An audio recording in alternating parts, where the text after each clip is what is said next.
Good afternoon and welcome to Dikit Stadium for that now sunny afternoon NPLW semi-finals game 1 between Belconnen and Gungahlin United. My name is Jeremy Magan and I'm going to be your main commentator, and as usual I'm with Matt Nicoletti. How are you, Matt?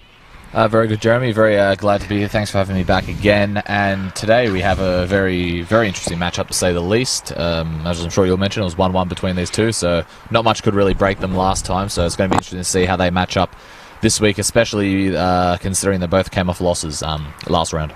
Yeah, exactly. Very exciting semi-final between those two teams. As you said, that drew on a very, very rainy, Sunday, midway through the season. 1-1, I think that was 12 corner kicks for Belconnen, who had to wait until the 88th minute to put the game back together.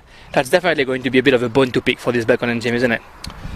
Look, it certainly is going to be a bit of a bone to pick for them. And like I said, they were both coming off losses, so it's going to be interesting to see how they'll both want to bounce back. Obviously, it's a semi-final, so everyone's up for it. But and considering none of the teams have really lost a lot recently, at least this season anyway, and Belco just in general have barely lost in their past couple of years in the past couple of years in their history. So it's really going to be interesting to see how they bounce back. And I have a little more to say, but I'll wait until you announce the lineups, because I don't want to jump the gun there, Jeremy. The lineup, let's talk about it. Belconnen, who so far is warming up on the right side of your screen, light blue jerseys.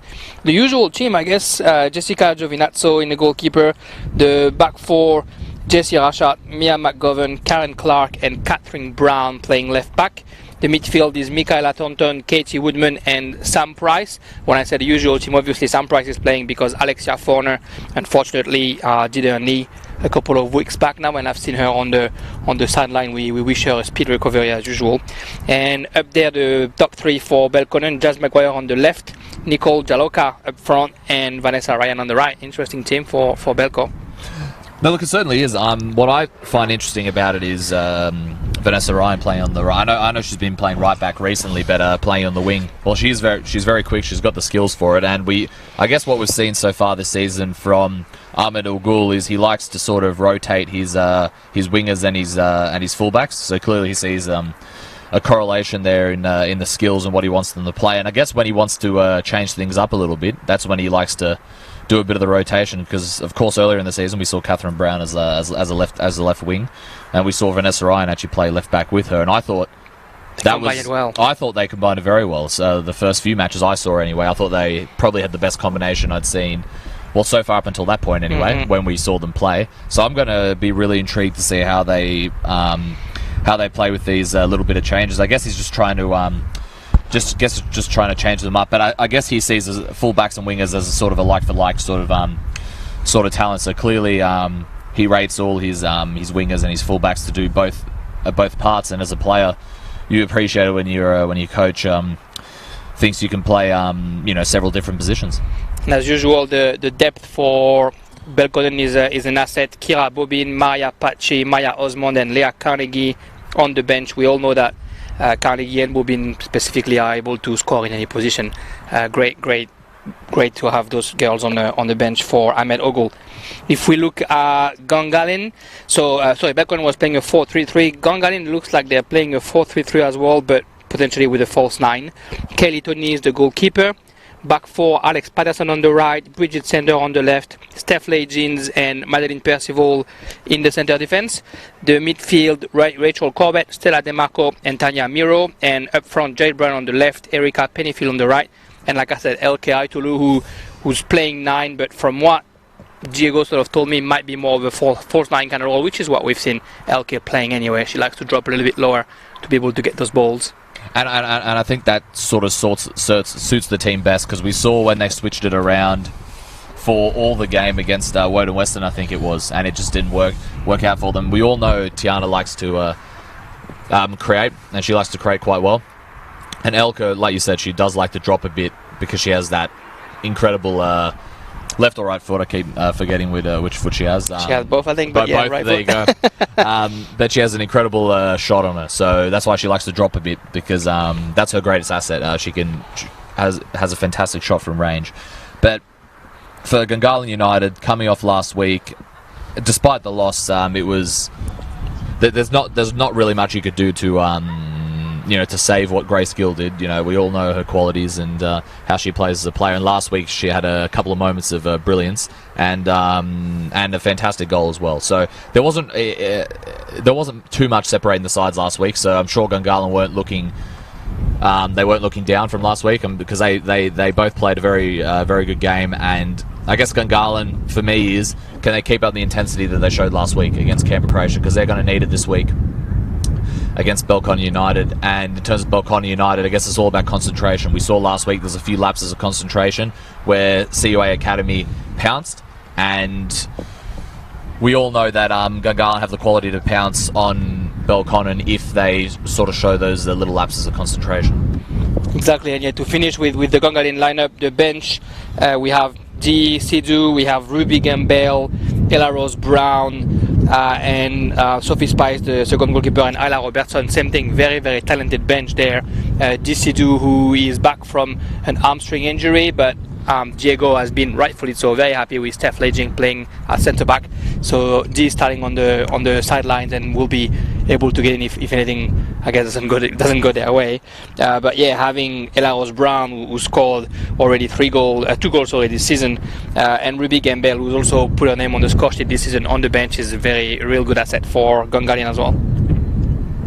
And I don't believe Dee was on the bench last week. We were expecting her on the bench. I don't think she was. She definitely didn't come on. So I can understand that you don't want to rush players back from injury, especially a hamstring. That can be very. It can be a very touchy situation there, because all you need is one bad sprain again, and even if it's something minor, it can do a lot more than what it would initially do if you've already coming back from an injury. So I definitely understand why Diego's decided to keep Dee on the bench for now, just to play it safe. And how good has Legends been as well in that centre back position last week? Look, I said it on M&M Podcast, the Canberra Football Show this week. I would say Steph Legion's performance last week was one of the best individual performances I've seen all season from anybody in a specific game. She was absolutely fantastic. And like I said, Grace Gill needed to come on the right side to score her goals. She couldn't do anything from the left, especially in that second half. Legions did not give her an inch. Like I said, she did not give her an inch. She constantly either pushed her back or beat Gill for the ball. So she had a fantastic performance last week, and Gungahlin will be hoping that she comes up with another immense performance where she doesn't give an inch to any of the talented Belconnen forwards. Exactly, and the refs have just spoke to the two captains, Michaela Thornton for Belconnen and Kelly Tonini for Gungahlin. Both teams in the huddle right now, getting ready for that amazing semi-final coming up here on Bar TV Sports, the home of grassroots sports in Australia, or on that Capital Football YouTube channel, wherever you're following us. Glad to have you here with us this afternoon. Glad to see the sun with us this afternoon as well. Oh look, and last week wasn't a bad day either, despite a couple minutes of rain. Couple minutes. Yeah, legit was a couple of minutes. We were all getting ready like it was going to go for the whole half, and it didn't. So we'll see how it goes this week. But it looks like the sun's out to stay. Well, at least for this match, Jeremy. Exactly, and Belconnen United playing on the left side, Gungahlin playing on the right side of your screen right now. LK Aitolu, who's going to be in charge of that kickoff. Yeah, you're saying for that game, because at 4:30 we got the second semi-final of the NPLW Canberra Croatia against Canberra Olympic. It's going to be another exciting game, which any of those 4 teams in the grand final will be an amazing game from last season. And that's starting here in Deakin Stadium. And that first ball for Steph Legends, pressed by Dialoka.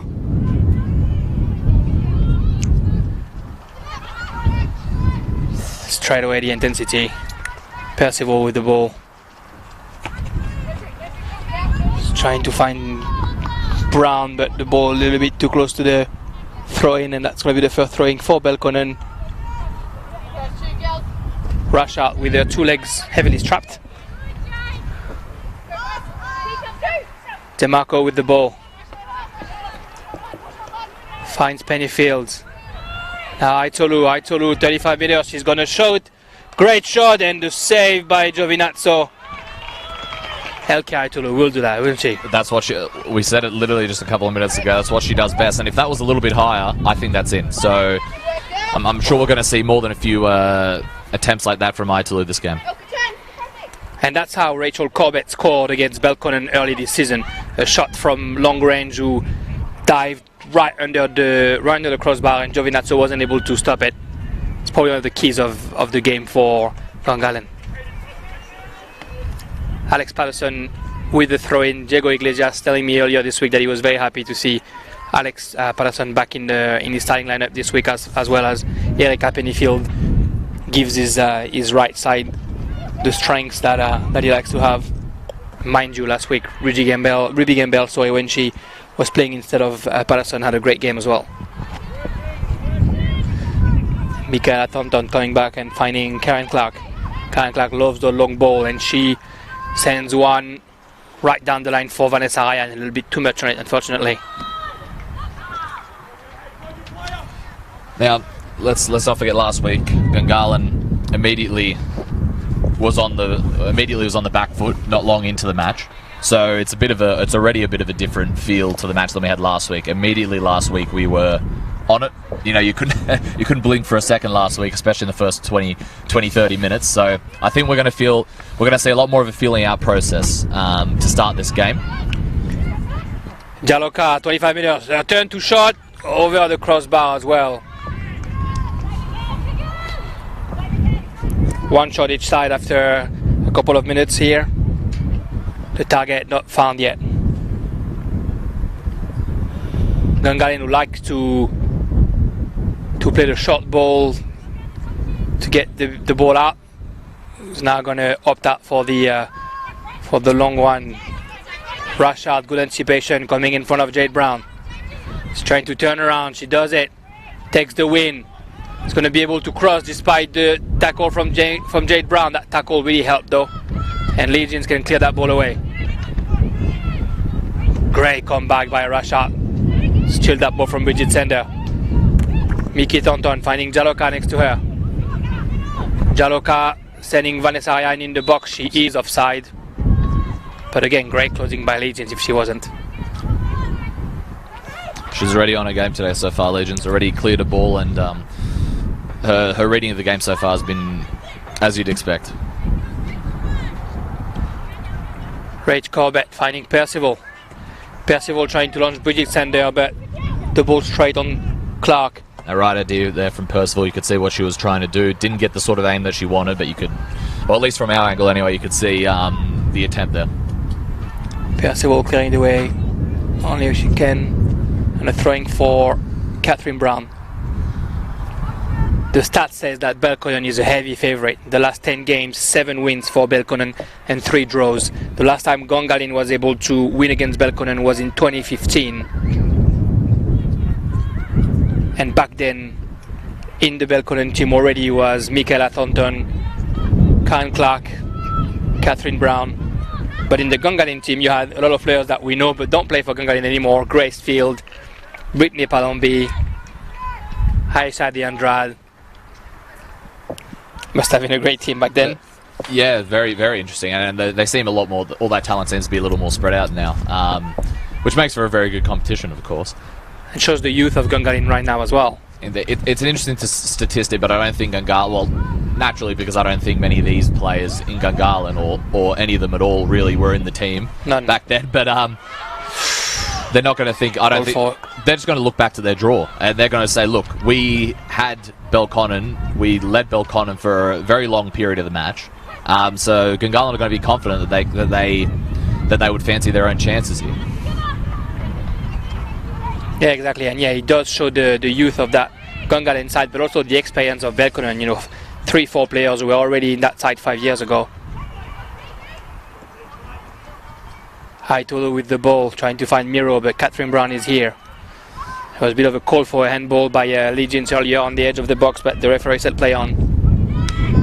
You can already see the intensity is already needed. You can see a bit of pushing and shoving in midfield. There was a lot of that last week, and even though the relatively smaller Gungahlin players aren't really known for that part of the game, they stepped up last week and they did it. They'll need to do it again against this veteran, very strong Belconnen defence. McGovern with the ball. She's pressed by Aitolu. The pressing worked out because now Sander gets the ball back. Gives it to Aitolu. Aitolu tried to shot straight away. Unfortunately, maybe not enough power for that range. Aitolu having a quick word to the referee, complaining that she received a caress on her ankle, I think. Michaela Thornton running with the ball. She's trying to get by herself, but good cover by Percival.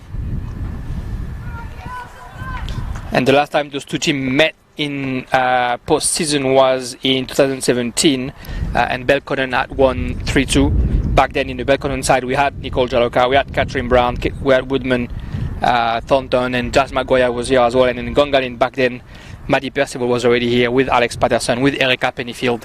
So there is a few players who have been here for 3 or 4 years for Gungahlin as well, and who have known post-season and who have known what it feels to lose against Belconnen in post-season. So they'll definitely be keen on getting one up this season. Karen Clark with the ball, pushing into the midfield, trying to find Catherine Brown on the right side, but on left side, sorry, but good intervention by Alex Patterson. Erica Pennyfield with Aitolu, trying to find DeMarco. Aitolu gets the ball again, long ball for Erica Pennyfield, plenty of space. She's going to push the ball into the box, chased by McGovey on the cross, a shot, a goal! Absolutely beautiful from Erica Pennyfield.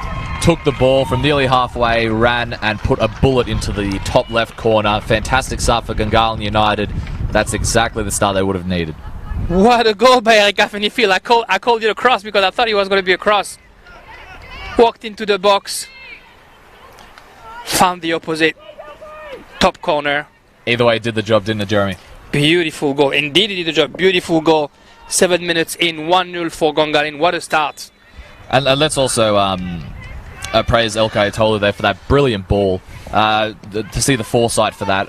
We already saw Gungahlin were pushing, they were pressing quite a bit in midfield a couple of minutes before that, and it seemed to pay off there when it looked like they couldn't. They looked like they weren't going to create much from there or lose the ball. Immediately, Elke just drops back, puts a beautiful ball through, and Gungahlin have the perfect start that they need. And let's not forget Belconnen were in this position the last time they played. Maybe not as early on. I don't remember the timing of the goal, but they were in this position where they went down to Gungahlin. And Gungahlin probably... It's going to be interesting to see how they approach now. Are they going to sit back a bit, or are they going to keep playing their game? It was 0-0 at halftime when they met throughout the season. And Rachel Corbett had scored, I think, at the 52nd minute. Way to poke the bear for Gungahlin, scoring in the first 10 minutes against an experienced Belconnen side. Sometimes you almost wish that you're not going to score that early because you're not going to get the other team angry. And now they're definitely going to have to wake up. Talking about that high press that you discussed, Diego Iglesias said during the week that that's what they were after against Belconnen, bringing the fight to them, pressing them high, preventing them from getting the ball out easily. And in an interview on Thursday, both Michaela Thornton and Stella DeMarco discussed about being lethal in the last 30, being able to put those opportunities in the back of the net. Gungahlin certainly showed that they've worked that well. Well, Belconnen have barely gotten into the box so far, so we are going to see a lot more long-range shots from Belconnen and from Gungahlin as well, but I think that just seems to be an MPL. That seems to be a signature of the MPLW, a shot from outside the box and putting it in there. I'm not sure whether it's why wouldn't you? Exactly. I'm not sure if it's a little lapse of concentration or it's just everyone just fancies their power on the ball. But it seems to be a signature of the MPLW this season. And to be fair, we're seeing some fantastic goals from it. Yeah, exactly. And Erica Pennyfield with her third goal of the season. She'll be very happy. She put her name on the scoreboard today. Mia McGovern finds Price in the midfield. Corbett not far from her. Brown now, Jaloka and Percival breathing down her neck. Thornton with the ball, trying to find Ryan with the long ball. Sender can't stop it, and that's a throw-in for Belconnen, right in front of us on the right side.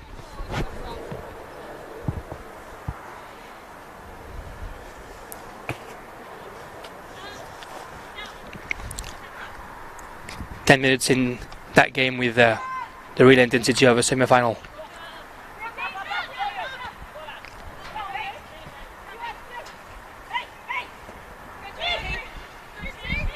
Tanya Miro recovering that ball in the midfield and pushing it back to Percival. She finds Pennyfield, the goal scorer of the day. Legion's not a lot of solutions. The pass to Percival, but Brown was right behind her. Aitolu back with Percival. Good sequence for Gungahlin. Very composed. That pass for Percival, unfortunately, intercepted by Thornton. Now Thornton's going to try to go for it. Deflection. Jaloka with the ball. Sends Vanessa Ryan on the right side. The cross by Vanessa Ryan, unfortunately, behind the goals.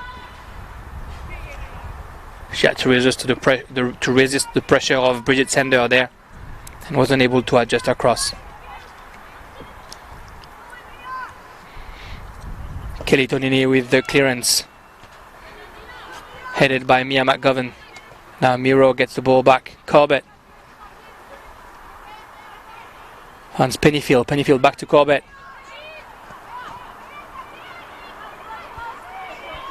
Pennyfield again. Looking for Jade Brown. Finds her. But McGovern is here to put her foot on the ball and pass it back down to Giovanizzo. It looked like slipping there for Erica Pennyfield worked quite well. It's just ironic sometimes in the game when you slip or something like that, but it ends up working in favour because it pushes in the direction you wanted to do it anyway. And that was one of those moments there. But so far, I've been really, really impressed with Gungahlin controlling this midfield. Especially after they scored the goal, we were thinking how they're going to play it. It looks like they're just dominating the midfield now. They're not sitting back on their laurels. They're not pressing as much, but they just looks like they're just dominating possession, dominating play. Patterson now trying to push it on the wing. Yeah, and the ball definitely in the feet of Gungahlin, and you can see Mikaela Thornton running around, probably trying to rally her troops. She did say this week, Mikaela Thornton, that those two defeats that they conceded in the season, which hadn't happened in a while for them, was probably a good, if you pardon me the expression, a good kick up the ass for a team that's a little bit younger this season. I mean, they've lost two international players since last season, sorry.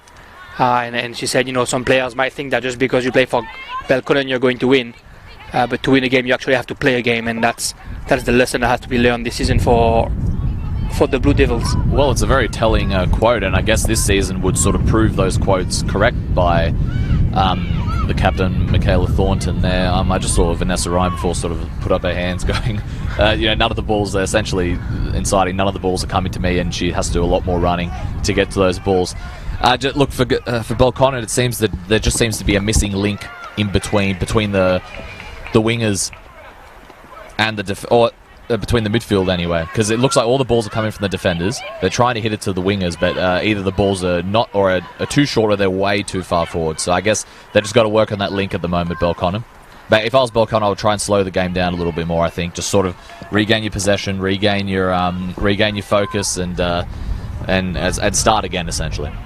Yeah, life without Alexia Forner can't be easy for the Blue Devils. No, she was key in running that midfield, wasn't she? Mickey Thornton for Katie Woodman.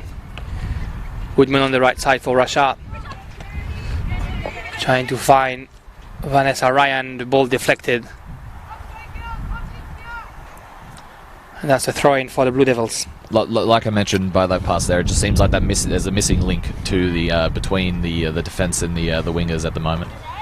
Zaloka, a cross right in the basket of Tonini. The captain who's going to clear that one as far as she can. The header for Aitolu. Pennyfield has Patterson on the right, ball a little bit too strong. Could have been a good opportunity for Gungahlin again. Catherine Brown with the throw.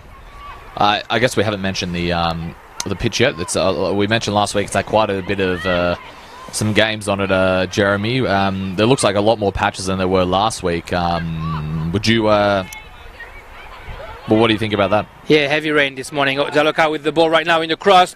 The cross, beautiful cross, and Katie Woodman able to put it in. Very unfortunate for Gungahlin, and Bridget Sender had done the job getting in front of Vanessa Ryan, but Katie Woodman followed well. Vanessa Ryan did very well there to take the ball off the Gungahlin player, and of course that's set up for the Belconnen goal. They're right back in this game. It's a very open game now. It's anyone's game at the moment. 1-1 here in Zeken. Katie Woodman, who wasn't in the starting lineup for the past few games, back in it, signaling herself really well. Had an acceleration by Nicole Jaloka, sort of left all the Gungahlin defender probably a little bit shocked, and no one really ran back in the box. I guess that's where the defender's instinct in terms of Vanessa Ryan, they really helped out, because her strength in winning the ball obviously helped put the ball on a platter for Belconnen right there. Now I just saw Erica Pennyfield go over to Diego Iglesias right there. Diego's telling her a few things, so it'll be interesting to see how what message Erica's relaying to the squad right now. 1-1 here. It's just over 15 minutes played in Zeken.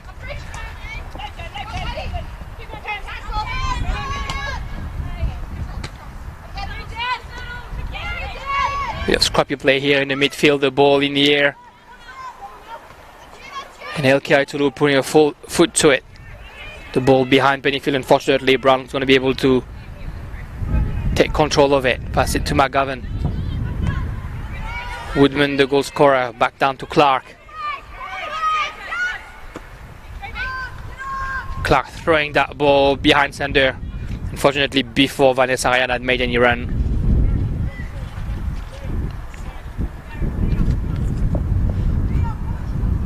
If you're Gungahlin, Jeremy, how would you approach the game now? Well, look, I think you said throwing the game down was the key for Belconnen. Gungalin's probably the other way around. They want to keep that pressure up. They want to keep the intensity up. They want to use their youth against that experienced Belconnen side. Use their pace, and you wanna create that dart and keep that dart in the minds of the Belconnen players.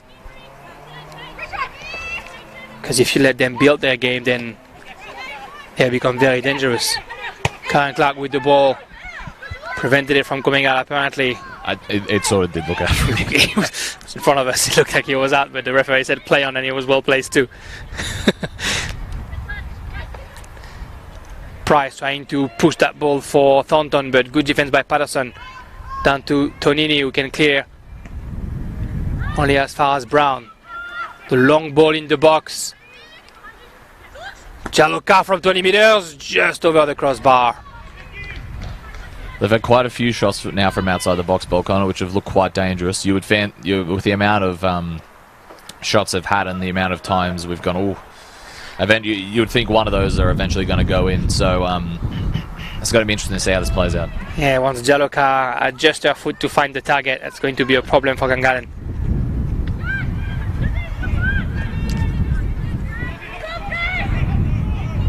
Aitulu just tapping that ball. Sorry, that was DeMarco tapping that ball to Pennyfield, but Thornton everywhere again today. Dropping down to cover for McGovern and preventing Aitulu to get the ball. Clark doing for Russia. Pass to Price. Price to Ryan. Finally a bit of passing football for Belconnen. Russia. Woodman in the middle. She's got time. Finds Thornton. Thornton on the right foot. The through ball for Brown adjusted, and she apologizes, the captain. Belconnen starting to settle in the game now. You can see, Jeremy, they're keeping more possession. They seem a lot more settled. Naturally, you're going to feel more settled if you've equalised. But this is what I thought Belco were going to try and do before they scored the goal. Now it'll be a lot easier for them to implement that. Yeah, and with the intensity that Gungahlin puts in the game, you want a team like Belconnen to be able to sort of hang tight, weather the storm, and then play their football. Woodman with the ball. Russia on the right wing.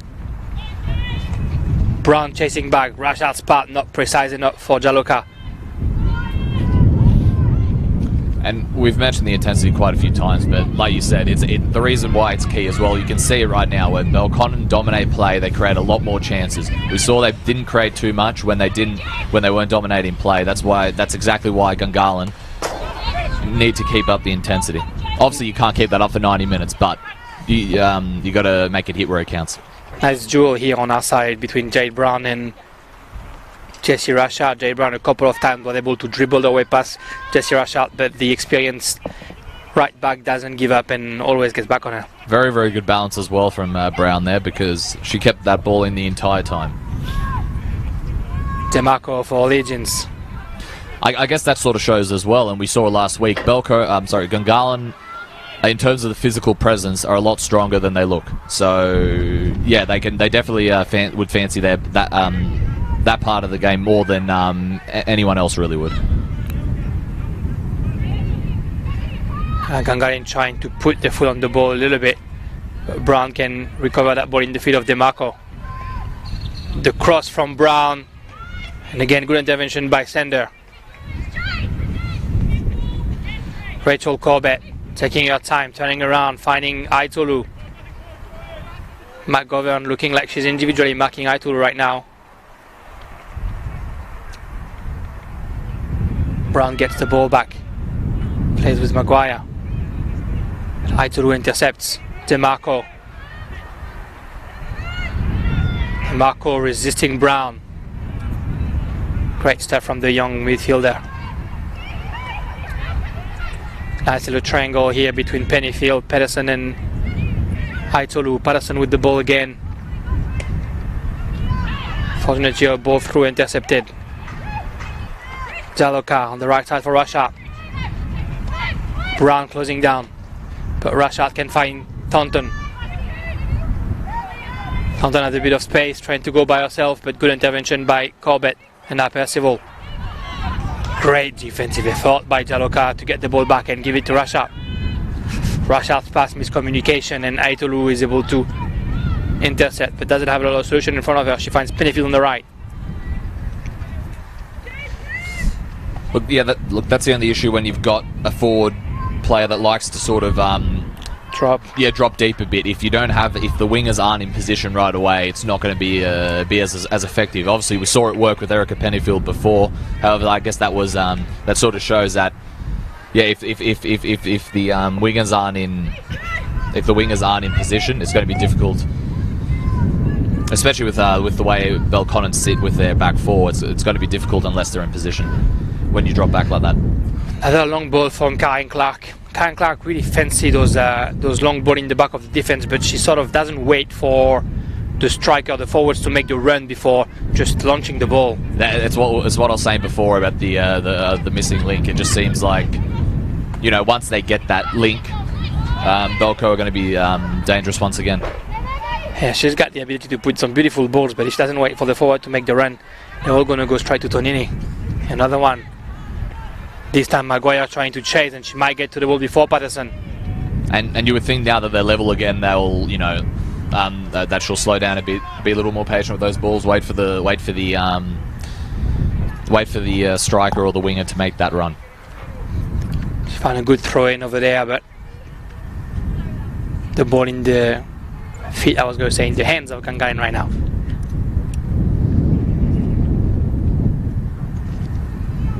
Patterson looking for solutions. Brown for the header, find Thornton. And Percival clearing that ball away. The header by Aitolu for DeMarco. DeMarco finds Brown. Brown can't quite control the ball, and Vanessa Ryan intercept, but good chase by Jade Brown. The referee says the free kick is for Gungahlin. Very well done there from Jade Brown. Sometimes if it doesn't work, just get your body in front of the ball. It does work from time to time. Percival looking for the long ball. Easy header for Price. But Tanya Miro can recover that ball. And that's also the epitome of using your momentum to your advantage there. Miro for Aitolu, great little back heel. But Thornton read it well. We haven't seen too much of Miro yet in this game, Jeremy. Seems like she's been sort of positioned out by the way the Belconnen are playing at the moment. Yeah, I think interestingly enough, the most creative players of Gungahlin, DeMarco and Miro, haven't shown yet what they're able to do. I guess in a game like this where great defensive effort by Legions, if She couldn't put that foot on the ball. Sorry, Jaloka was gonna enter in the box. No, I guess just the way Gungahlin are playing now, you're going to see more of Corbett because she's more of the she's more of the enforcer in that regard in that midfield at the moment, and naturally you're going to fancy her chances to win back the ball, considering how strong she is on the ball. First corner kick of the game for Belconnen. It has Maguire behind the ball. Bit of size on that Blue Devil side. The header by McGovern. Sander trying to clear it. Now Corbett. Patterson heading in the right way. And a second cross by Maguire. Very safe by Tonini. But the ball only as far as McGovern, who tried herself from 35 meters out wide. Yeah, very comfortable save there from Tonini, showing her prowess in the air right there. Leaping quite high. Yeah, very reassuring for a back four when your keeper is able to come out of her goals and put her body in front of a cross like that.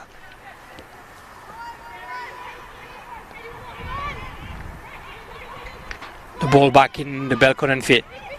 Thornton. Russia on the right side. There's a few bodies in the box right now. The cross by Russia. Katie Woodman, the header, and the second goal for Belconnen. The brace for Woodman. Beautiful pick of a cross there to reach Woodman, who found herself unmarked or beat her marker. Fantastic header there. Beautiful position from Belconnen United. They're going to have all the momentum now. It's all for Gungahlin to do. Basic football, isn't it? You got the ball in the midfield, you give it to the wings. 3 players running into the box. Rashad analyzes the situation well. Sees Woodman in the far post. Put that ball in behind the defenders, excuse me. And the header by Woodman. Bottom corner. Impossible for Tonini to reach. 2-1. 2 goals for Woodman today. Welcome back to the starting lineup. A 3rd goal of the season. And Gungahlin trying to come back. But the good fight fought by Jessie Rasha, who's fouled. And a dangerous free kick for Belco. I mean, is that more a bit of a sign of frustration there from Gungahlin? Weren't able to win the ball back, and then they get 2 in to try and win it. It's going to be interesting to see how they bounce back now, if they can bounce back. Clark behind that ball. He's probably going to look for Rasha in that box. She's unmarked. The ball not high enough. And Aitolu clearing it out. Jessie Rasha was completely unmarked at the far post.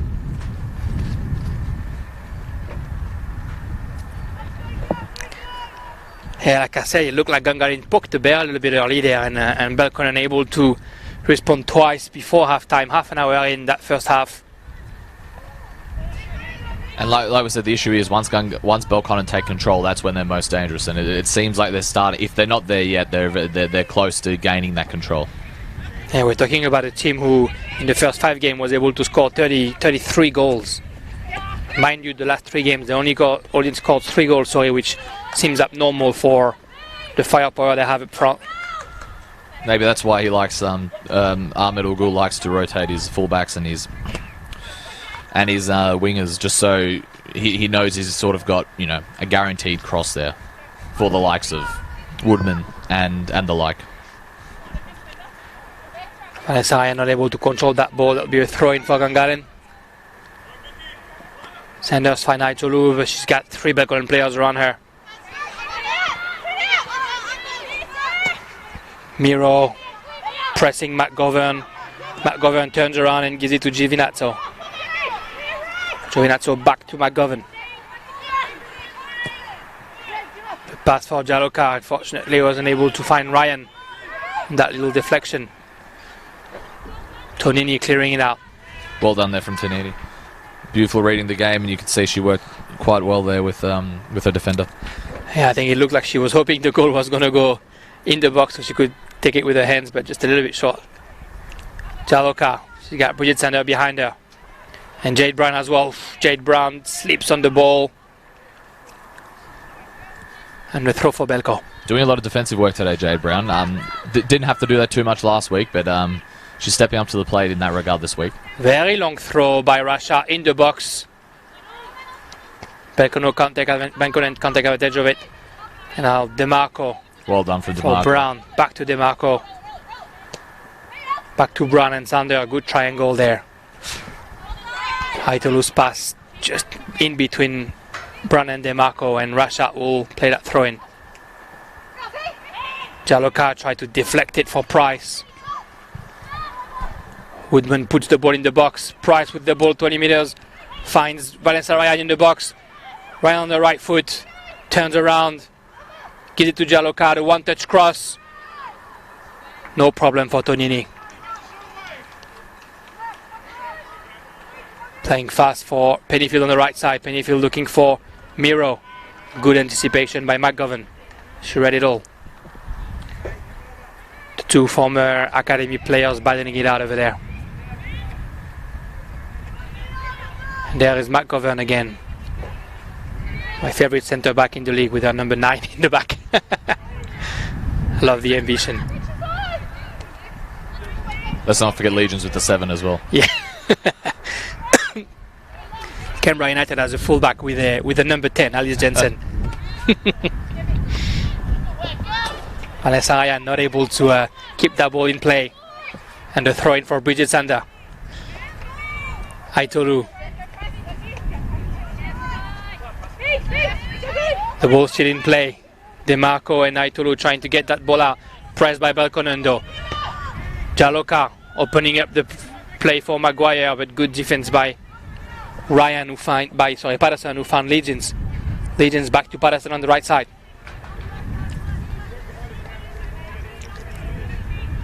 Patterson with the ball again. Trying to launch Pennyfield, but McGovern was having a very good game defensively. Could find our keeper. I guess another key thing to sort of show how Belconnen is dominating the game is that, you know, when Belconnen are going to dominate, a lot more players are going to drop, and you're seeing that. However, the problem is for Gungahlin, a lot of their players, or someone isn't covering the position they were in either, and you can see it every time they go to attack. They just try to. There, Erica Pennyfield was a little too far deep, so Patterson couldn't hit it wide to her. We saw the same on the wing here. We saw the same before when Aitolu dropped. It just seems like Belconnen are really starting to dictate it, and not just in terms of possession, but in terms of the way they're sort of moving Gungahlin around the field. They all sort of seem to be out of position. Well, at least out of position compared to how they started the game anyway, Jeremy. Yeah, if the first 10 minutes were definitely for the Gunners, ever since Belconnen has been able to put their feet on the ball and, like you said, dictate their rhythm for sure. The charge by Jade Brown on Jessie Rasha looked like a bad knock. It didn't look good from here. W League player staying on the floor.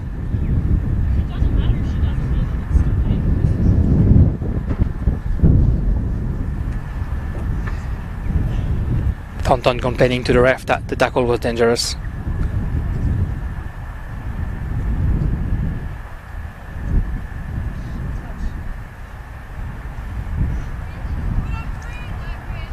And Russia able to work it out. Clark with a free kick. 10 minutes left to play in that first half. Still 2-1 for Belconnen. Clark asking for a bit of movement. And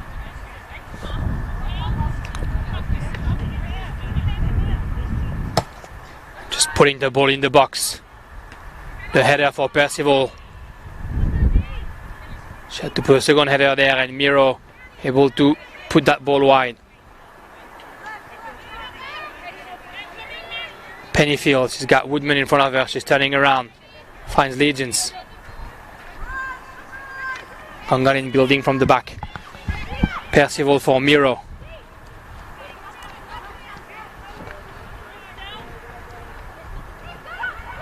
DeMarco, but Patterson was closed in by Woodman.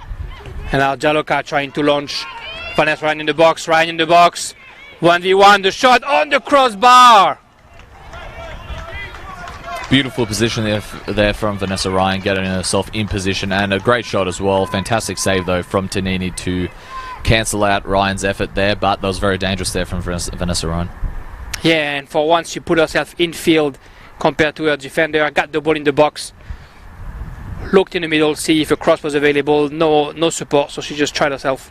I was about to say it seemed like some of her movements today have been, like sort of in that the mode where she's been a fullback most of the campaign. But that right there, like you said, just complete forward momentum there. The cross on the header by Rashad, who scored 4 goals this season, 3 of them being headers on set pieces. Haitolu for Brown, and the pressure by Belconnen already. Rachel Corbett, she's got Thornton on her, she's able to turn around, but she also has Jaloka. She finds Percival in support. Legions. Back to Percival, and Jaloka, tireless efforts. Percival able to push the ball, but good tackle by Clark to prevent her from going any further. And now the counter for Price.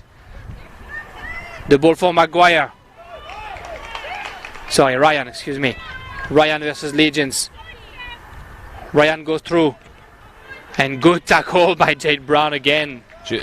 Ryan's really growing into this game now as a winger. The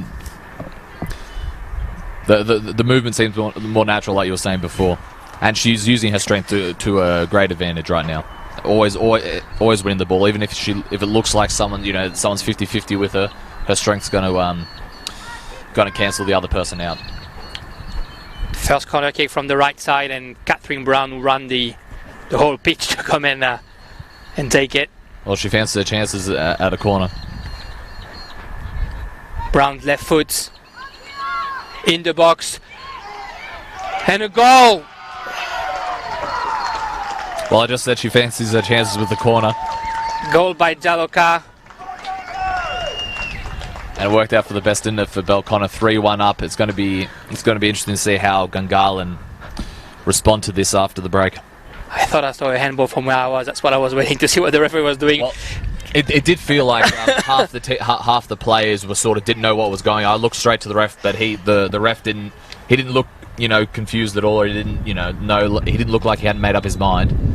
He looked like he immediately made up his mind. So sort of when a situation like that arises, just look straight to the ref, and that'll give you half the indication of what it was. And the answer straight away for Gungahlin. Yeah, not often will Kelly Tonini be beaten in the air, but that cross floated over her. And then a little bit of a confusion between Jaloka, a couple of Gungahlin defender, and Woodman, if I'm not mistaken, and Jaloka able to tap it in. 3-1 for Belconnen. 5 minutes left to play. It's almost the perfect first half for Belconnen. Yes, they were poked early enough, but then great answer. And that's the answer probably for Michaela Thornton earlier in the week. Those 2 defeats considered in the regular season woke up the Blue Devils, and they haven't missed a grand final since 2011. You would expect to see them in a grand final this season again. Especially with the score like it is at the moment, and not just the score, just the way they're playing at the moment. They are really dominating. We all know once they dominate, it's very, very hard to get Belconnen out of that groove. It seems like everyone right now has the groove. We'll talk about the missing link before. It seems like the link has been connected again. The midfielders and the defenders are able to find the wingers a lot easier, and then the wingers are doing a very good job, either whether that's crossing it in or whether that's beating the Gungahlin defenders to bring it in. And their positioning as well. So like I said, the missing link has been connected again. It is safe to say for Belconnen United. Legend with the ball. Can't find any solution. Turns around and gives it to Tonini. What would be the solution for Gungahlin, Jeremy, do you think? A bit more movement, I think.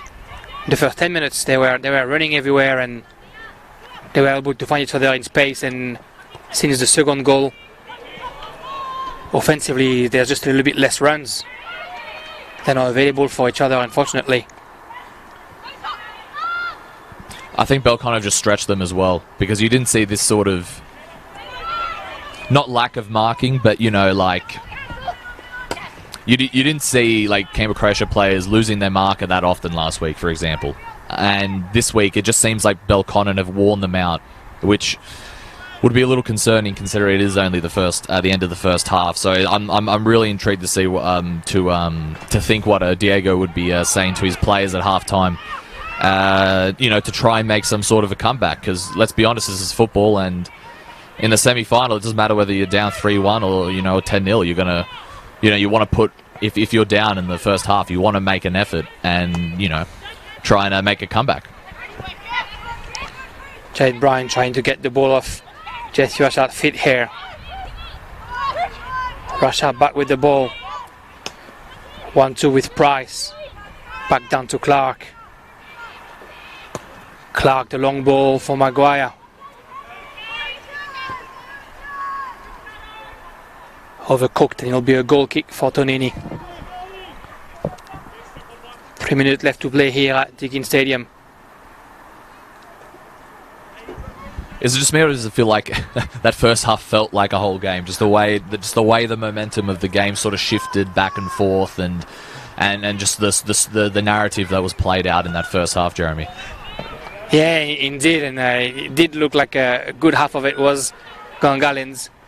Another attempt from Midfield. Has another good ball for Aitolo in the back of Brown, and Midfield able to chase it. Yeah, exactly. It was a very intense first half.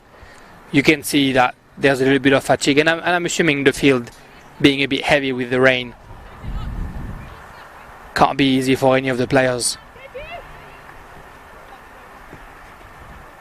Gungahlin trying to organize their press here, and they get the ball back. Percival.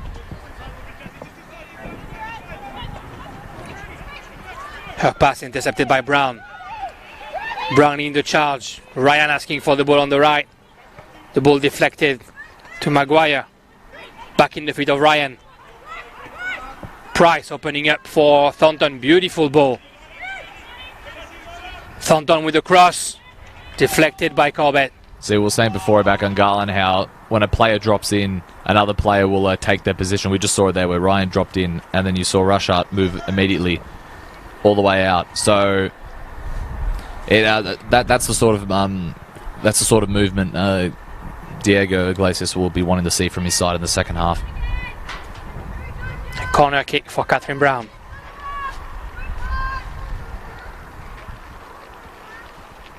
We all know what she did, the dangerousness she did from her last corner. Same spot. Yeah, relatively, eh? Russia, bicycle kicking in, back in. And the header from Clark, but this time Tonini could take the ball. Yeah, seems like Clark and Corbett sort of run into each other. Belconnen with the ball again. Thornton hitting the one on the right side for Brown. The other Brown, Jen Brown with the ball. Bridget Sander, long ball for Tanya Miro. It's gonna have to go through Vanessa Ryan, and she can't. Ryan turns around, finds Price. Price, the pass for Russia. Jaloka, she's got three players in front of her. She's turning around and finds Rashatz again.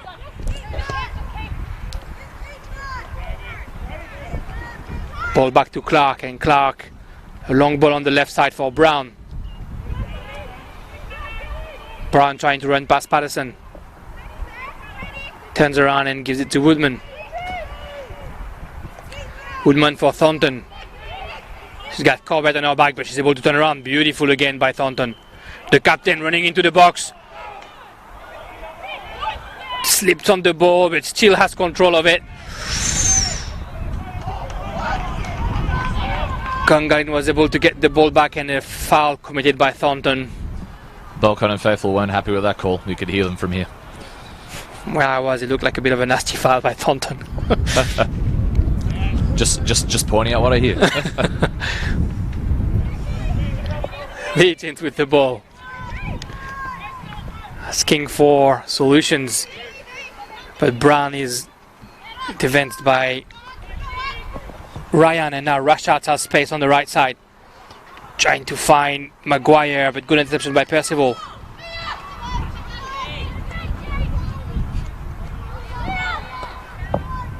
First half is almost over now in injury time. Clark with the ball. In feeds to Russia and Ryan now. Back to Russia.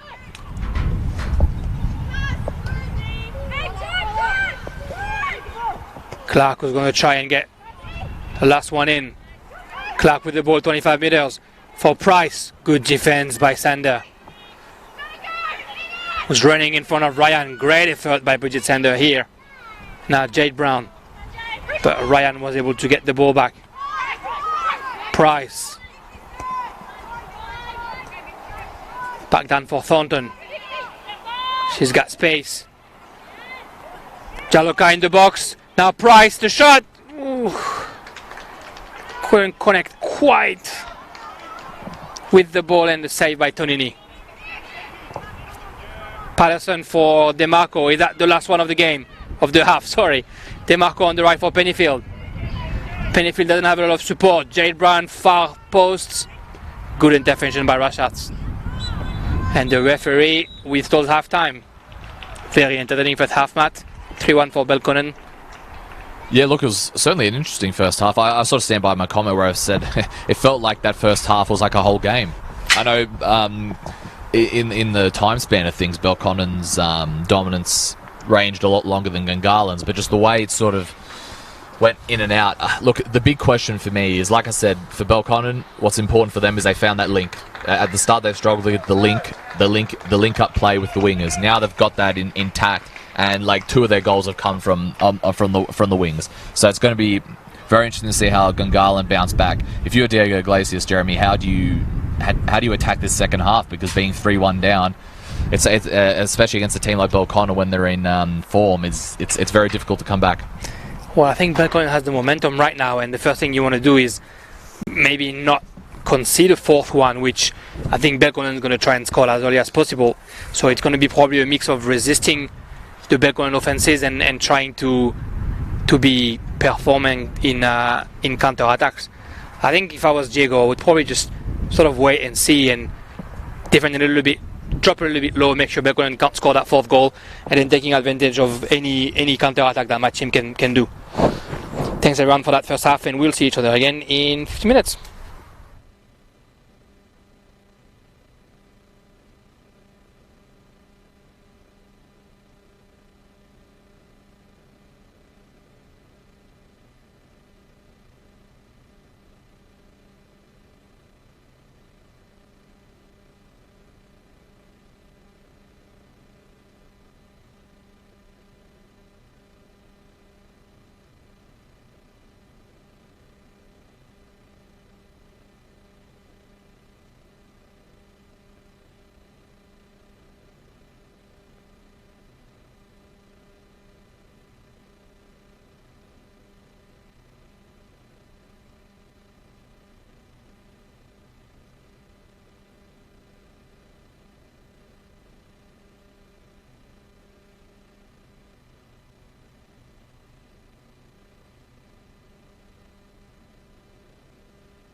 look, just.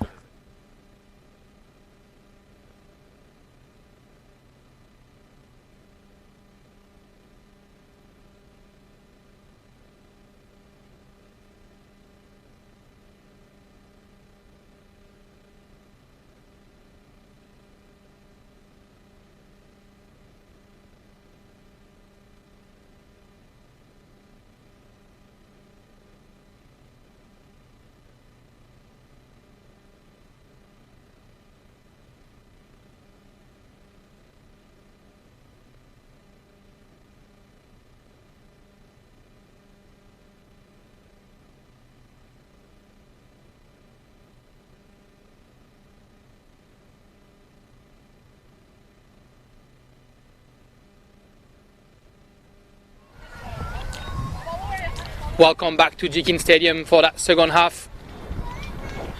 Semi-final NPLW between Belconnen United and Gungahlin United. 3-1 for Belconnen so far. Exciting first half. I don't see any change on the Belconnen side, but I see Ella Rose Brown up for Gungahlin. I think she replaced Jade Brown on the left wing. Jade Brown, who fought the fight during the first half, ran back and forth. But Ella Rose Brown might bring a little bit more experience and a bit of pace up front as well. Maybe less defensive minded than Jade Brown, but we'll see how that works for Gungahlin. Look, I think we saw times at the end of that first half where they probably needed that pace, especially once Elka drops a little bit. For her to put a ball through, they probably need that pace of Ella Brown, and let's see if she can bring that. Sorry, there is a change on in Belconnen as well. Nicole Jaloka come out.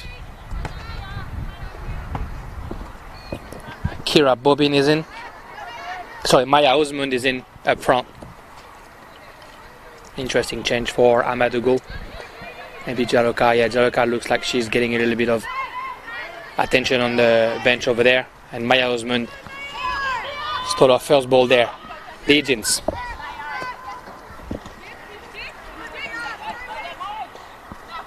Legions again.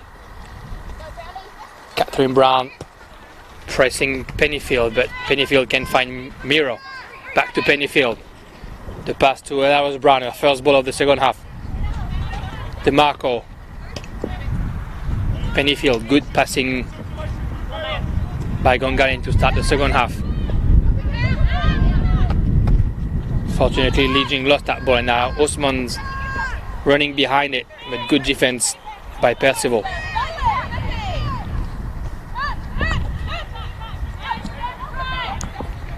Legion with the ball. DeMarco. Pennyfield had to resist Maguire. Patterson launching Pennyfield on the right side. She's got a little bit of pace. The cross headed out by Rashad. And the English football by Karen Clark. Dropping that ball as high as she could. In the feet of Rachel Corbett now. Percival. Okay, sort of a slower pace start. Probably suits Gungahlin well. It allows them to, get back into the game. Now, Belconnen, this is what Belconnen do against, when it's a regular, for them a regular game isn't conceding first. So this is what they would usually do after a couple of goals. So this is what Gungahlin need to sort of, gain momentum back into the game. Yeah, interesting that Belconnen is not trying to kill the game early on and go for the fourth goal. Just trying to stay in place and preventing Gungahlin from going back in the game rather. Rashad find Ryan on the right side. The ball to Woodman, who scored twice already today. Rachel Clark, this time she heard Brown calling for the ball, but interception by Patterson. Now Pennyfield. Four gunners running to the box. Pennyfield finds Aitolu. DeMarco in the box, the right shot. Intercepted by Clark, and the ball back in DeMarco's feet. Cross deflected again. And Price can find Maguire. Maguire switching the play.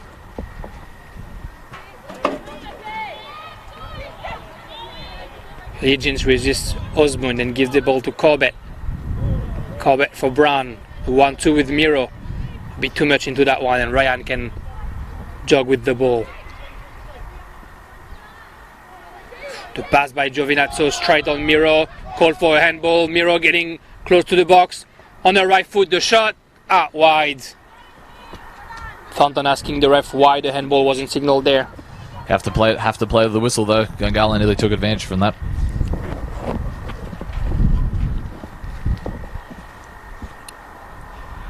Sun's coming out again. Good to see. A hint of rain just before halftime. Clark clearing that ball out, but DeMarco takes control of it. Looks for Brown in the box. Oh, such a beautiful ball. Fortunately, Brown not able to control it, and Rashard's clearing it out. Only as far as Pennyfield. Aitolu 25 meters away on the right foot. Can't quite. Wind sort of interrupted her idea there, you could tell. It was ready to bounce and she was ready to pounce. However, the wind had other ideas. Pennyfield with the ball on the right wing. Cross, but not one. Gunner. Woof. Danger.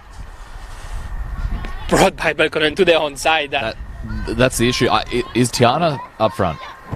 Looks like Miro is playing a little bit higher. Same thing though. Looks like that fails 9 kind of situation. See how she's dropping now. Now it looks like Ella Brown's sort of coming in as well, but DeMarco with the ball. The pass to Corbett. Corbett finds Pennyfield in behind, offside. Yep, definitely offside. A miscommunication between McGovern and Giovinazzo there. Another substitution. There's Maguire, I think, running out. And Bobbin coming in. Kira Bobbin coming in, the experienced forward for Belco.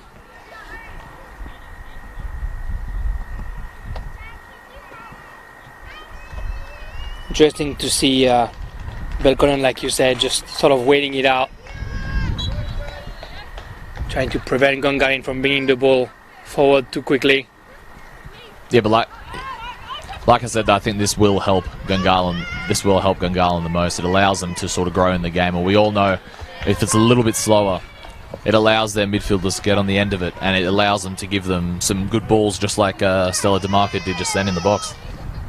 Yeah, that was a crucial through ball if Ella Brown was able to control it. And even you could see already with the slower pace, Tiana and Stella have been allowed back into the game per se. When the game was, a little bit more, up-tempoed, Belco sort of wore them out of the game. First ball for Bobbin that she had to fight against Patterson. Now Osmond turns around. Thornton opens wide for Rashad. Rashad on the right wing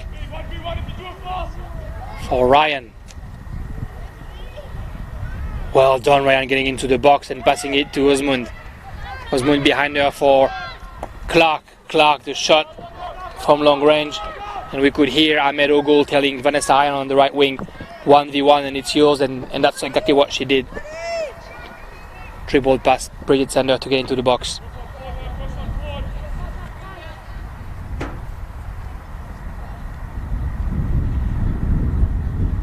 Tonini clearing that goal kick.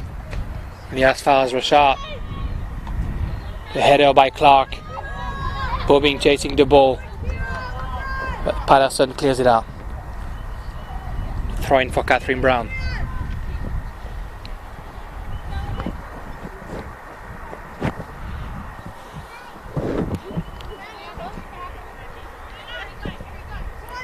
Brown behind for McGovern.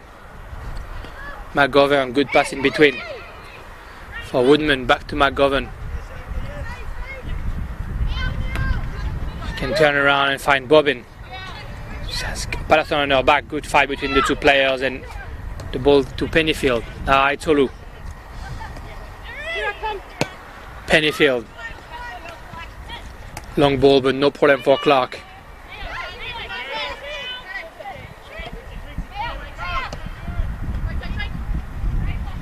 Corbett on the right for Pennyfield. Osmond can get the ball back. Bobbin in the box on the right foot. Bobbin, great save by Tonini.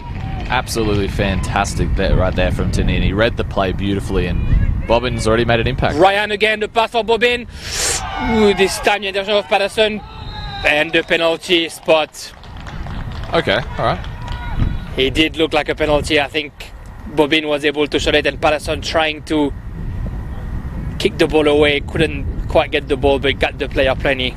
It just, the only reason why I said okay, because it looked like the referee moved past the decision. He called it a little late, so I'm just like, okay. Let's see if Belco can make this one count, eh? Karen Clark, she's scored a couple of goals already this season.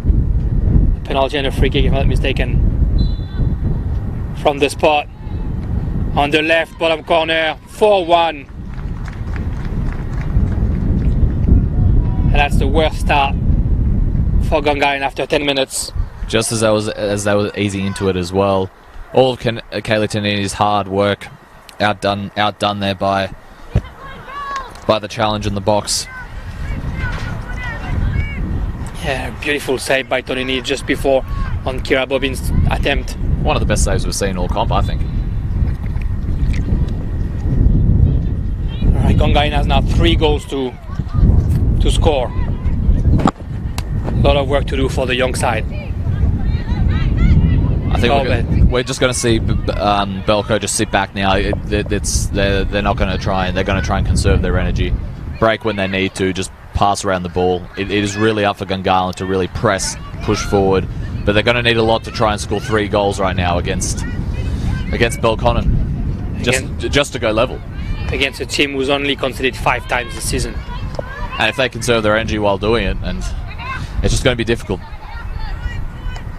Technically 6 times with this goal in this game, which 6 in 9 games for them. It's quite a lot, but they've made up for it with the goals today, Belconnen, haven't they?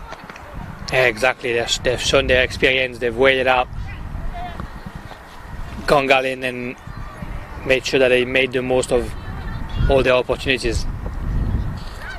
Mika Thornton said that her team needed to be a bit more clinical, and that's all they did this afternoon. And that was Brown with the ball. Finds Corbett in the midfield. Corbett can turn around. Give it to Pennyfield. Down to Percival. Belconnen defending high, and Percival has to kick that one back. That's more like from Gungahlin when Eric and Pennyfield moved into midfield. Patterson came right out into the wing. They need a bit more of that, in my opinion, just to fill in the gaps when someone drops back and tries to play a ball through. Because if that's the way you play, you need your options on the wing. It doesn't have to be the one originally, but it has to be an option. Corbett the header. Clark now, good fight. Osmond turns around, but Legions can defend well, take control of the ball. Great press by Bobbin, who finds Ryan. She's got Brown in front of her, turns around and gives it to Rochat. In between for Thornton. Yeah, seeing that the middle of the park is a little bit muddy, and it's a bit hard to control the ball for both teams. It's seen a lot of football in the past couple of weeks, hasn't it, Deakin Stadium? I think President of Canberra Croatia just told us before we went on air it's probably got more football in the past couple of weeks than it has, since lockdown, I guess. Actually, even before that, because it's summer. It was summer before, so.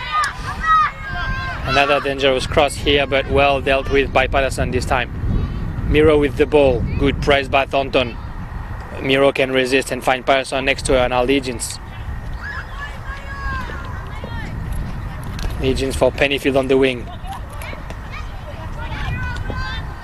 And the throw-in will be for Patterson.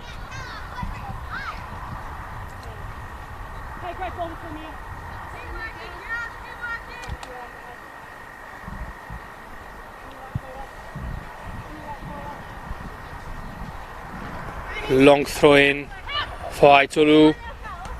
Aitolu finds DeMarco. DeMarco takes her time and tried to launch Pennyfield. Good intervention by Clark.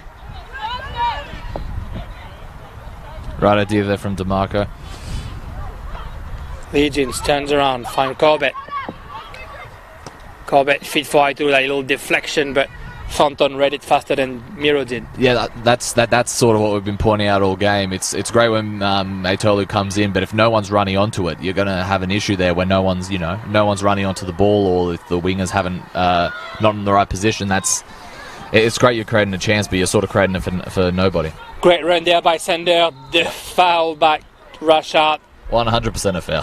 And a yellow card. Yeah, this time Aitolu had timed the ball perfectly for a run. But Rashad committed what we would call a professional foul, preventing Bridget Sander from getting into the box. Also known as taking one for the team.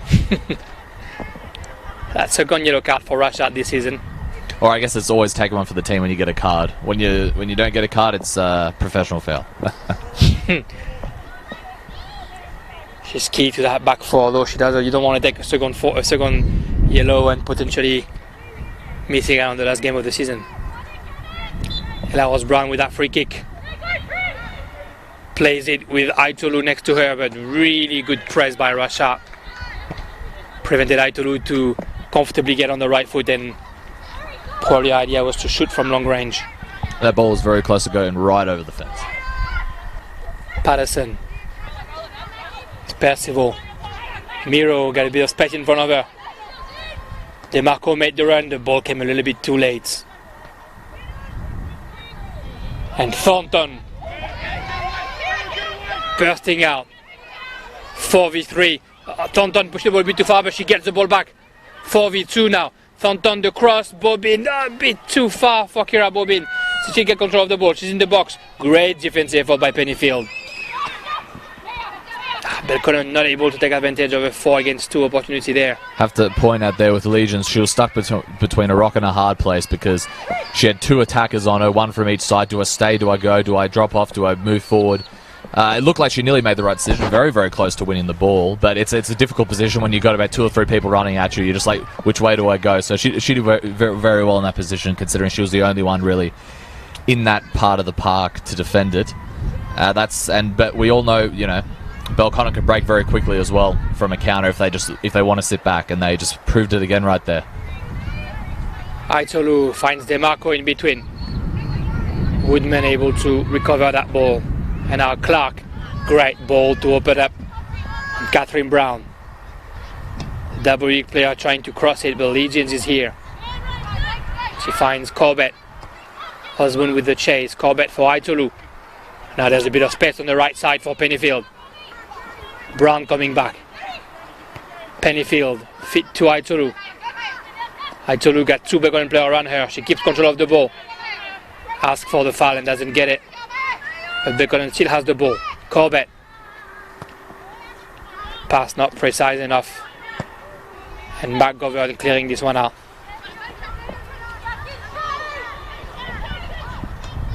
Tonini. Composed, passing it to Legions. The left side to Brown. Brown pass going all the way to Giovinazzo, whose ball wasn't controlled well by Rashad.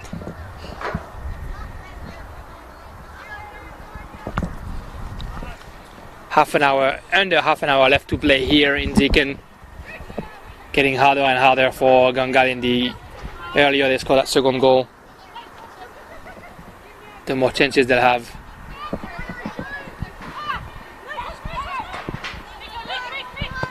Thornton trying to play long, but the header by Legions. Thornton with the ball again. Vanessa Ryan on the right side, maybe touching one of the last ball today. We see Leah Carnegie on the bench ready to come in, taking her last instructions by the coaches.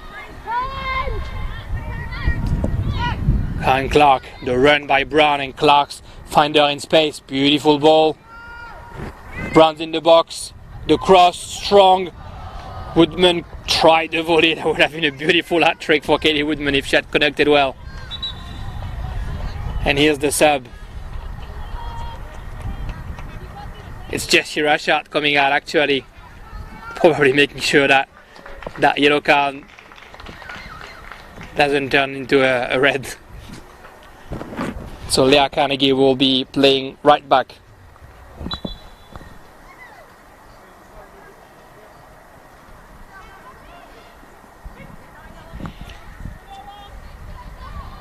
Price, the first ball for Carnegie.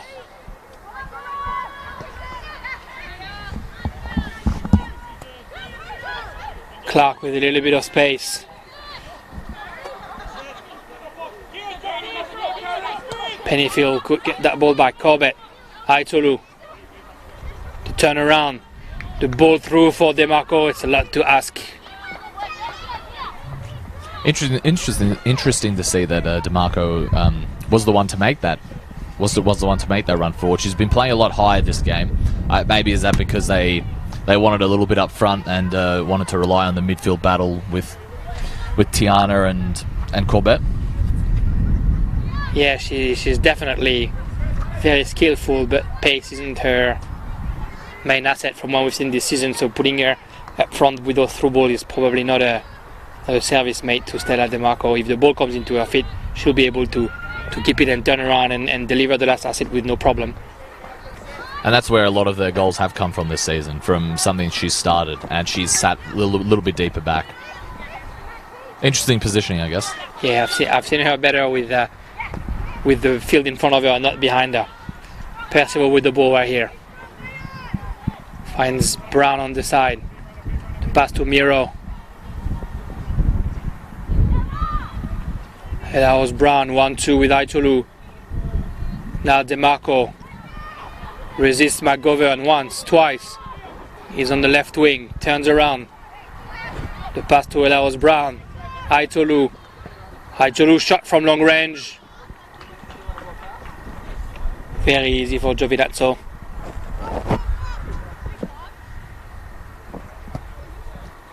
And the clearance. Here's a little bit of wind here in Deacon.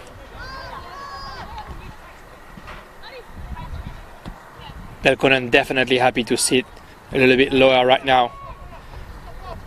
1-2, Aitolu, DeMarco. Now Miro on the right side. The pass to Pennyfield, just a little bit behind her. Aitolu found at 30 meters. It's good range for her, but she can't quite put the power in her shots right now. Thornton, with time and space, finds Carnegie on her right. Carnegie was looking for Osmond, but Legends was prompted to the ball. Pennyfield, that pass to Patterson was a little bit too hard. Brown, intercepted by Aitolu. Pennyfield with the ball again on the right. Gives it to Patterson. Pennyfield, DeMarco. DeMarco can turn around. Back to Pennyfield. Aitolu.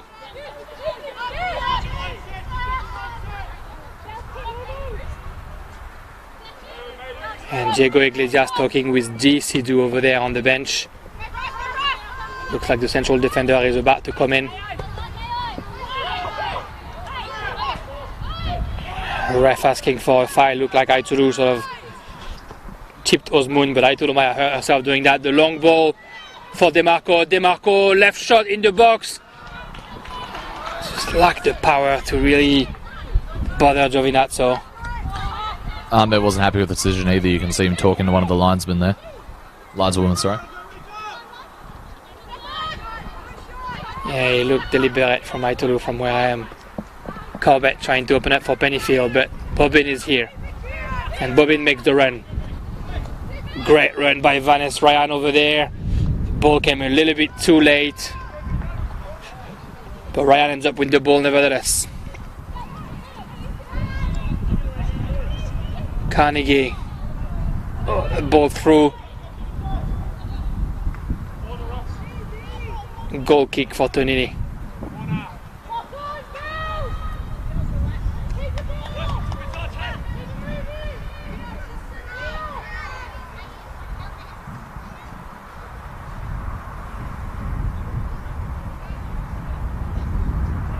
Tonini with that goal kick.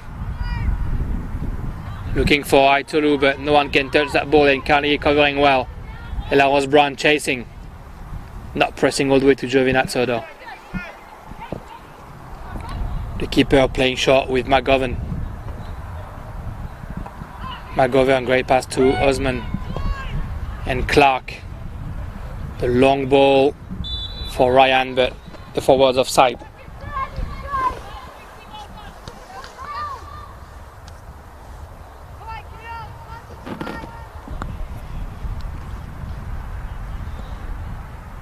And that's the substitution made here for Belconnen. Rachel Corbett coming out, GC2 coming in. GC2 will take her usual place in the central defense, and Steph Legends coming up into the midfield for Belconnen, where she started the season.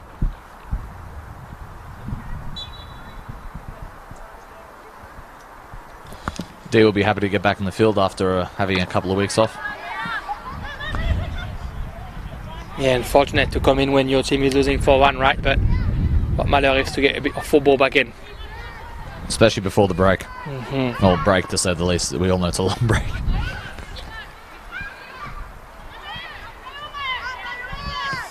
Percival clearing that one out. Miro's going to have to fight that one with McGovern. McGovern, with no risk, finds Giovinazzo. Back to McGovern.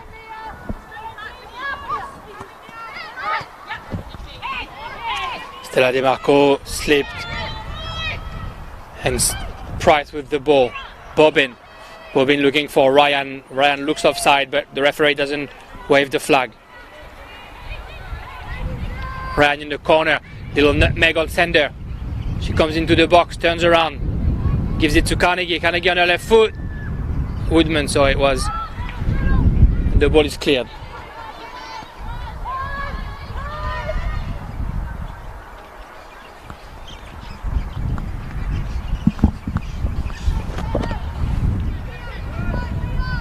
Aitolu. Legends next to her. Will Legends be able to bring a little bit of life in that midfield? Pennyfield trying to tackle back, but Bobbin keeps control of the ball.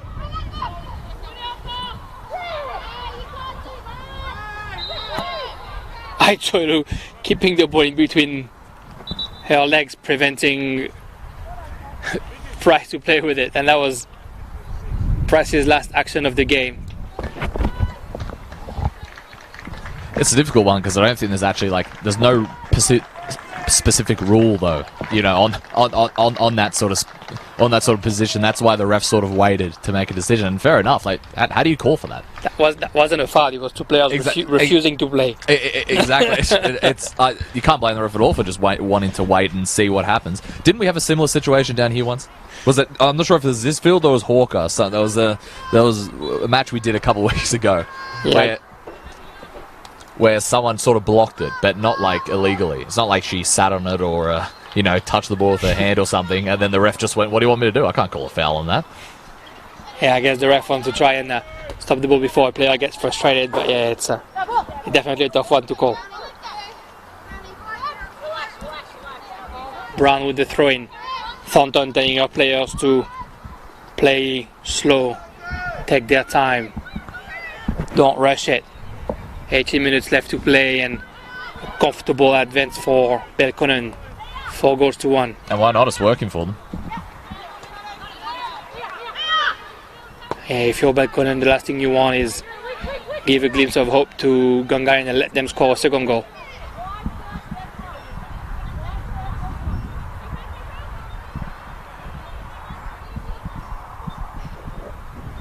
Ribi Gambale, who came in for Gungahlin as well, on the left side instead of Bridget Sander.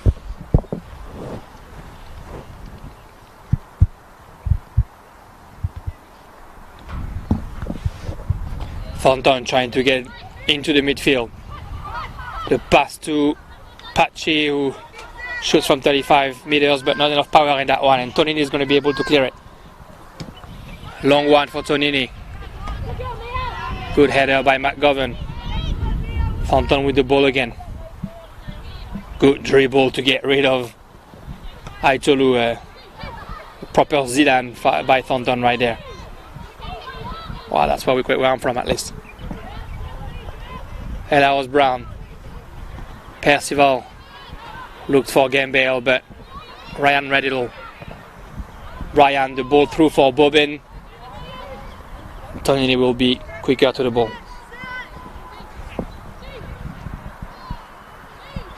Sidhu, the ball for Pennyfield, under pressure by Brown.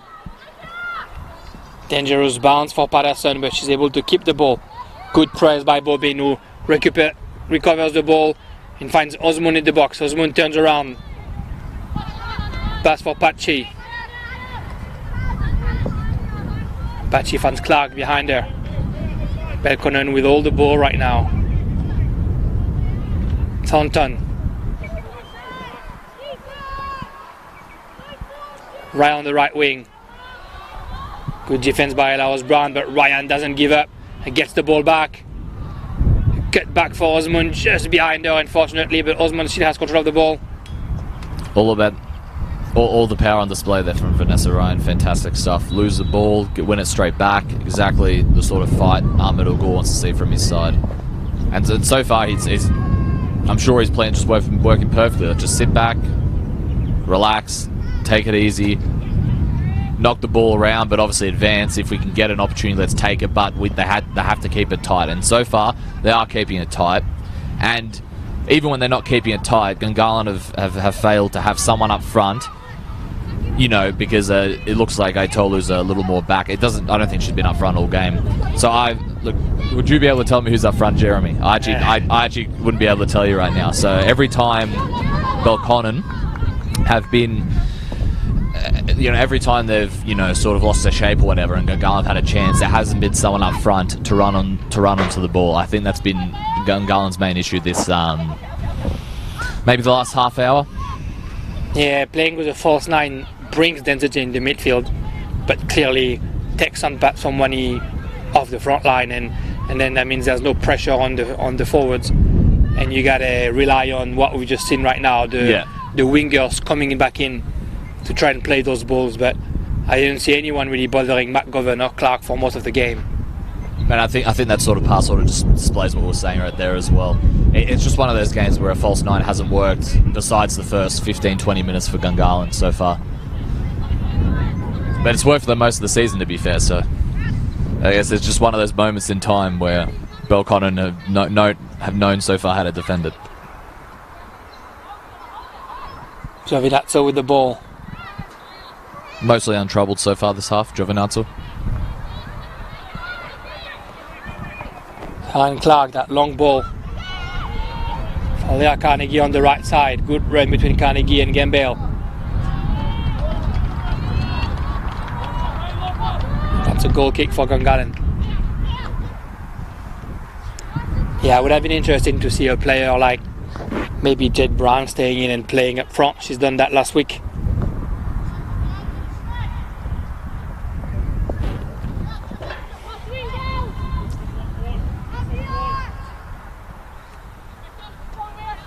DeMarco unable to control it, and McGovern just pushing it back down to her keeper. He was looking for Thornton, but found Pennyfield, but good recovery by Thornton. Resist Pennyfield. Trying to find Bobbin in the box. Dangerous bounce. Ryan with the ball in the box now.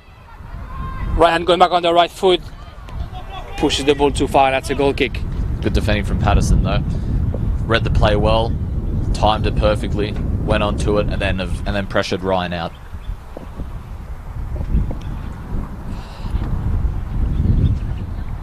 Just under 30 minutes left to play here in Deakin. First semi-final for the NPLW 2020. And Belconnen with 1 foot in the grand final already. Maybe a little bit more than a foot. Legion's the header for Patterson. Pennyfield back to Patterson. Legion's turns around and finds Miro. Aitolu. It's a little bit of football for Gungahlin here. Aitolu, the ball behind for Ella Brown. Giovinazzo, good anticipation. Clears it out. Good stuff from the keeper right there. Miro for Aitolu.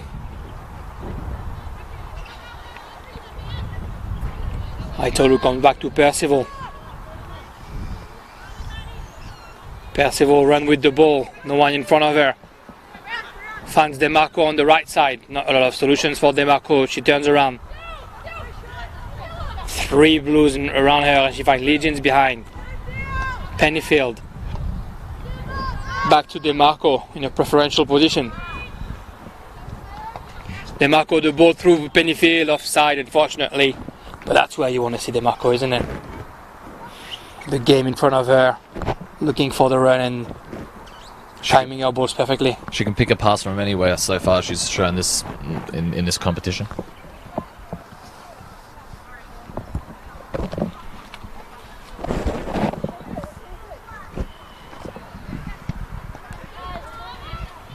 McGovern.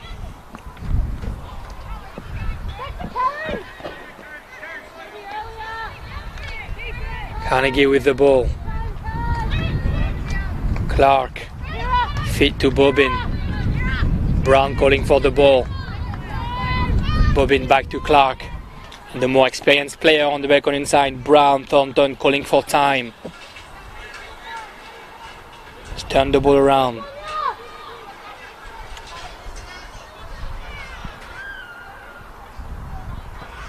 Gungahlin unfortunately will not be able to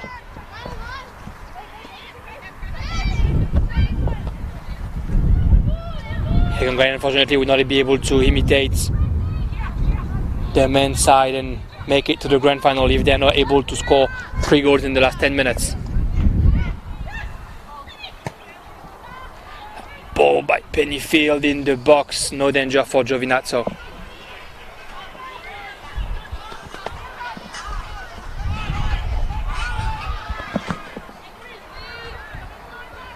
Percival.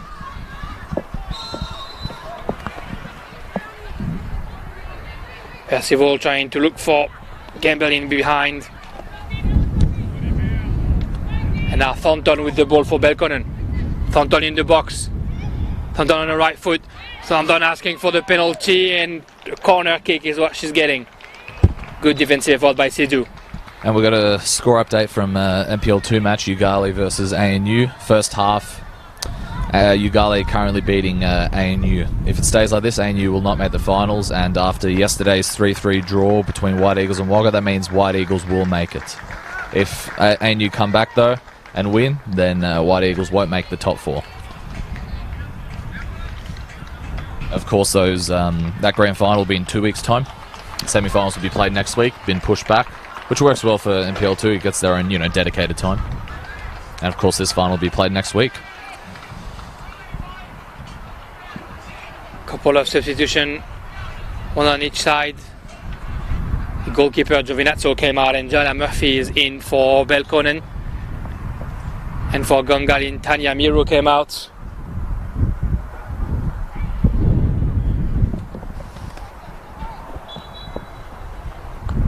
The corner kick for Carnegie. Oh, the header missed. Bit of a scramble in the box. McGovern tried to put it in, but Patterson clears it out.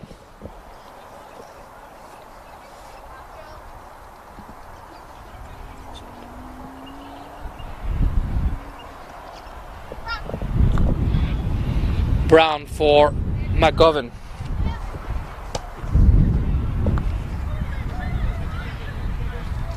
Ryan on the right to Carnegie.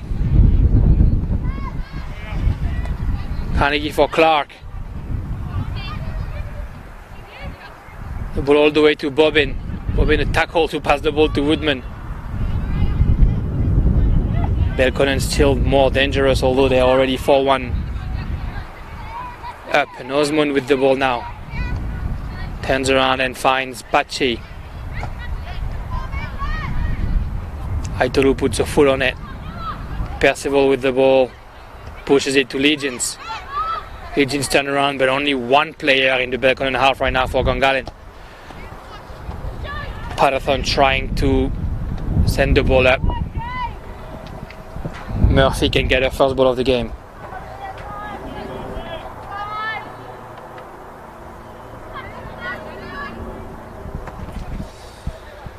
Ayla Robertson, the new entrant, who's pressing Brown. Pache turning the ball around for Clark. Clark ball through. Percival is able to cover that one nicely. Thornton with the ball on the right side. The cut back behind Osmond, unfortunately.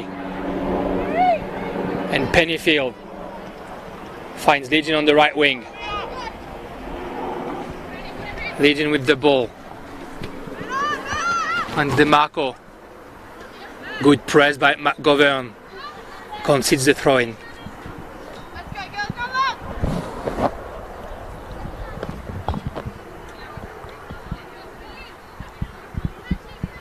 DeMarco with the throw-in.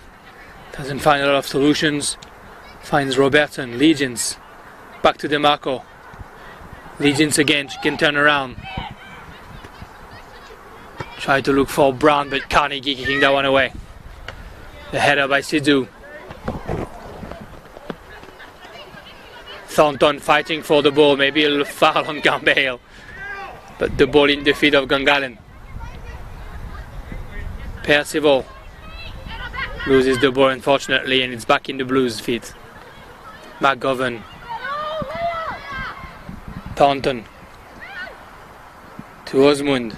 Osmond has time to turn around. The pass for Ryan. Ryan in the box. The shot. Just out wide. Almost a copy and paste of Pennyfield's first goal. Well, it looked like it was going. It looked like it was going in from my angle, anyway.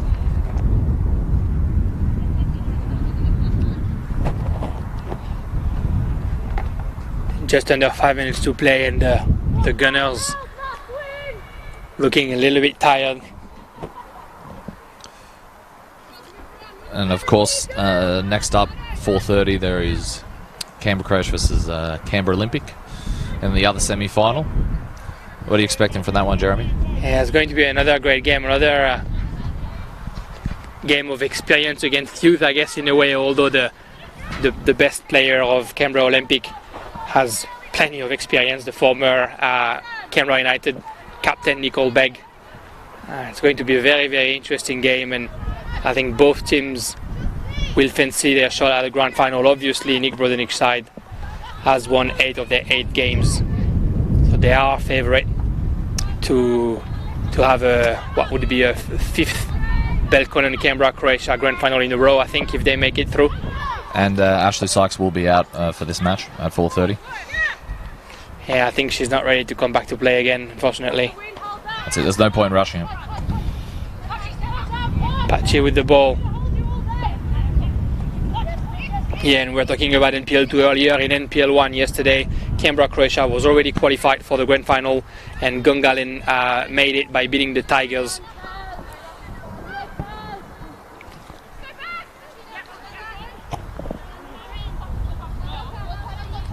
The grand finals for NPLW and NPL 1 will happen next week on Saturday.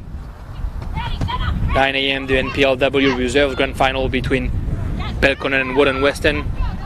Then the under 23 grand final for the men at 12. At 3 o'clock will be the NPLW grand final, and at 6:30 the NPL 1 grand final. Big day of football here at Dickey next week. Long day, won't it? For us, for everybody. It's going to be a good one, though. Looking forward to it. Yeah, gotta enjoy it while it lasts. And like you say, the week after we'll see the grand final of NPL 2. McGovern looking for Brown, and Legion's what quicker to the ball. And now Robertson, maybe with an opportunity, pushes the ball into the box. Pushes it a little bit too hard, a cut back, but just no one in the box pushing for Gungahlin, really. After a couple of unlike Belconnen displays in the past few weeks, do you think this is like Belconnen sort of, making a statement saying, we had a few off days? Not to discredit the other teams that either beat them or put up a good performance against them, but in terms of Belconnen saying we're ready when it matters for the final. Yeah, I think it shows the wise analysis from Mikael Thornton earlier this week. The Belconnen is a team that has won so many times. I mean, they've won the crown last season and the couple season before. Last time they didn't win the grand final was 2017.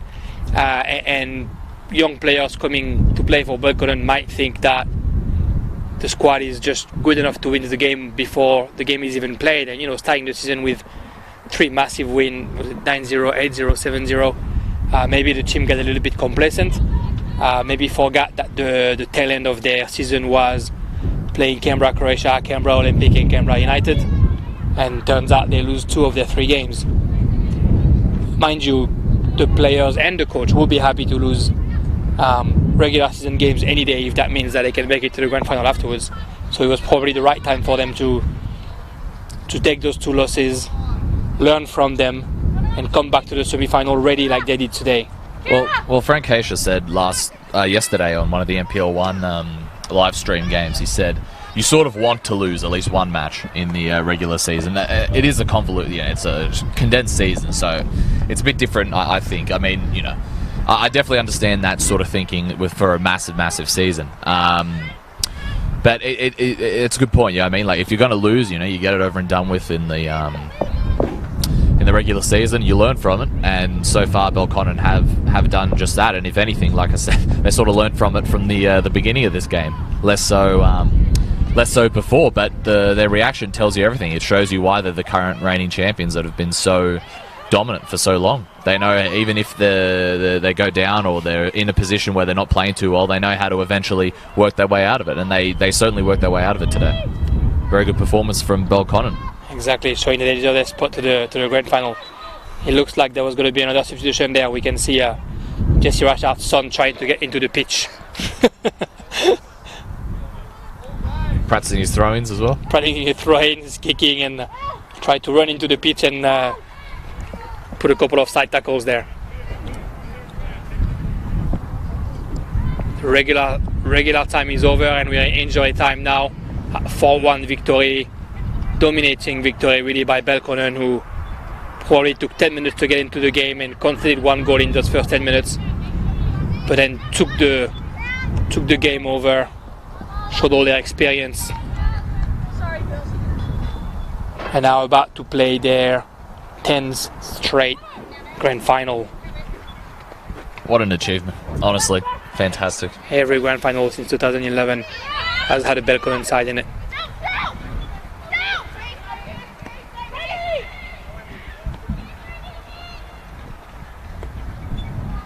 And they'll probably want to